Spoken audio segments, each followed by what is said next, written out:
यह बात भगवान राम के जन्म से पहले की है, जब भील आदिवासी कबीले के मुखिया अज के घर बेटी पैदा हुई थी। उसका एक नाम शरवणा और दूसरा नाम शबरी रखा गया। शबरी की माँ इंदुमती उसे बहुत प्यार करती थी।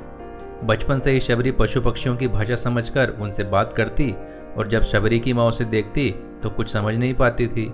कुछ समय बाद एक पंडित ने शबरी के परिवार को बताया कि वो आगे चलकर सन्यासी बन सकती है। इस बात का पता चलता ही शबरी के पिता ने उसका रिश्ता तय कर दिया। जैसे ही शादी का दिन नजदीक आया, शबरी के घर वालों ने खूब सारी बकरियां और अन्य जानवर घर के पास लाकर बांध दिए। एक दिन शबरी की माँ जब उसके बाल बना रही थी तो उसने माँ से पूछा, इतने सारे जानवर हमारे घर क्यों लाए गए हैं? माँ ने जवाब दिया, बेटी तुम्हारा विवाह होने वाला है, इसलिए हम लोगों ने इनका इंतजाम बलि के लिए किया है। तुम्हारी शादी के दिन ही बलि प्रथा होगी और फिर उनसे स्वादिष्ट भोजन बनवाकर सबको परोसा जाएगा। यह सब सुनकर शबरी को दुख हो गया। काफी देर तक शबरी ने उन जानवरों को आजाद करने के बारे में सोचा। सोचते सोचते शबरी के मन में हुआ कि अगर ये जानवर यहाँ नहीं होंगे तो इनकी बलि रुक सकती है। ऐसा नहीं हुआ तो मेरे घर में कहीं चले जाने पर ही यह बलि रुकेगी। जब मैं ही नहीं रहूंगी तब न विवाह होगा और न ही बलि प्रथा। इससे मासूम जानवर बच जाएंगे। इसी सोच के साथ जानवरों को रखी गई जगह पर शबरी पहुंची। उसने सोचा कि उन्हें खोल देती हूँ, लेकिन वो ऐसा नहीं कर पाई। उसके बाद शबरी जंगल की तरफ भागने लगी। भागते भागते शबरी ऋषिमुख पर्वत पहुंच गई। वहां करीब 10,000 ऋषि रहा करते थे। शबरी को लगा कि वो भी इसी जंगल में किसी तरह ऋषि मुनियों की सेवा करके अपना जीवन जी लेगी। वो चुपचाप उसी जंगल में एक हिस्से में किसी तरह से रहने लगी। शबरी रोजाना ऋषि मुनियों की झोपड़ी के आगे झाड़ू लगाती और हवन की लकड़ियां भी लाकर रख देती। ऋषि मुनियों को समझ नहीं आ रहा था कि जंगल में उनके काम अपने आप कैसे हो रहे हैं। एक दिन शबरी को किसी ऋषि ने देख लिया। उसे देखते ही उसका परिचय पूछा। जैसे ही शबरी ने बताया कि वो भील आदिवासी परिवार से संबंध रखती है तो उसे ऋषियों ने खूब डांट लगाई। शबरी को इस बात का बिल्कुल भी पता नहीं था कि उसकी जाति छोटी है और उसे ऋषियों द्वारा जाति की वजह अपमान सहन करना पड़ेगा। इतना सब होने के बाद भी शबरी हर ऋषि मुनि के दरवाजे पहुंचती और उनके आंगन में झाड़ू लगाकर उनसे गुरु दीक्षा देने के लिए कहती। हर कोई शबरी की उसकी जाति की वजह से अपने आश्रम से भगा देता था। ऐसा होते होते काफी समय बीत गया। उसके बाद शबरी मतंग ऋषि की कुटिया में पहुंची। वहां पहुंचकर मतंग ऋषि को शबरी ने बताया कि वो उनसे गुरु दीक्षा लेना चाहती है। उन्होंने खुशी खुशी उसे अपने गुरुकुल में रहने दिया और भगवान से जुड़ा ज्ञान देते रहे। शबरी ने भी अपने गुरु मतंग ऋषि की सेवा करने में कोई कसर नहीं छोड़ी।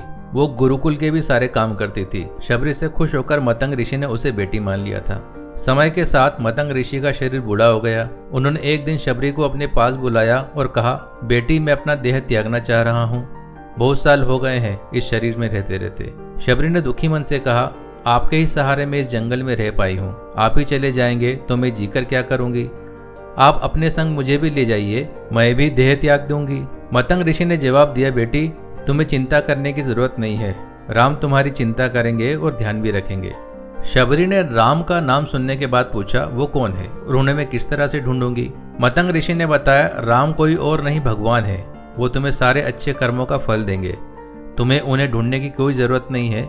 वो एक दिन खुद तुम्हें खोजते हुए इस कुटिया में आएंगे और तुम्हें उनके हाथों ही मोक्ष मिलेगा। तब तक तुम इसी आश्रम में रहो। इतना कहते ही मतंग ऋषि ने अपना शरीर त्याग दिया। शबरी के मन में मतंग ऋषि के जाने के बाद से एक ही बात थी कि भगवान राम स्वयं उससे मिलने आएंगे। वो रोज भगवान राम से मिलने के लिए बाग से अच्छे अच्छे फूल लाकर पूरा आश्रम सजाती और भगवान के लिए बेर तोड़ कर लाती। भगवान के लिए बेर चुनते ही शबरी उन्हें चख लेती थी ताकि भगवान को वो सिर्फ मीठे बेर ही दे। रोजाना शबरी इसी तरह भगवान के दर्शन की आस में फूल और बेर इकट्ठा करती रहती थी। इसी तरह इंतजार में कई साल बीत गए। शबरी का शरीर एकदम वृद्ध हो गया।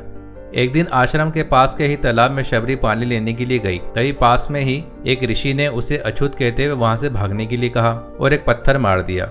वो पत्थर जब शबरी को लगा तो उसे चोट लगी और खून बहने लगा। बहते हुए खून की एक बूंद उसी तालाब के पानी में गिर गई। तभी पूरा तालाब का पानी खून में बदल गया। यह सब होता देखकर ऋषि ने शबरी को ही डांटा और कहा कि पापिन, तुम्हारी वजह से पूरा पानी खराब हो गया।